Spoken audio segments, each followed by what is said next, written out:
Dinhi sa lungsod sa Nasipit, Agusan del Norte, makita ang gipasigarbong Amontay Beach Resort.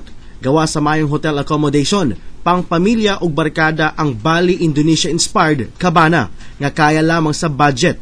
Doon na usab mga water sports facilities ang Amontay, sama sa banana boat, kayaks, jet ski, wakeboard, zorbol, flying fish, tube ride ug pedal. A nice place. Naa sila yung mga kuan.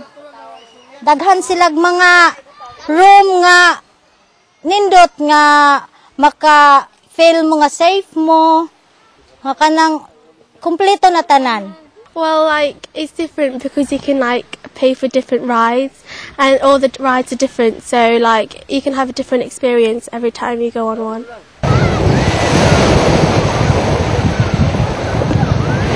Kung trip yung magsuri-suri palibot sa Nasipit, doon ay paabangang speedboat.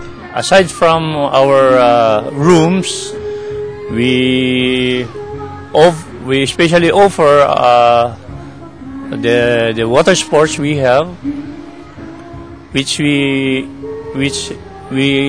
expect everybody to enjoy, and it's very affordable to everyone, especially the place, the ambience of the place. It's so beautiful and very relaxing.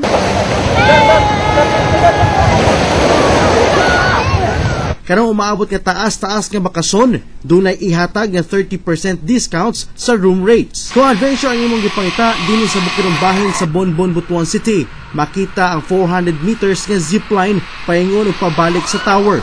Gipaniguro usab ang kaluwasan sa mga musakay kay doon na kini mga safety gears. Gawa sa zipline, doon usab sila ATV kung all-terrain vehicle o buggy nga masakyan libot sa adventure park.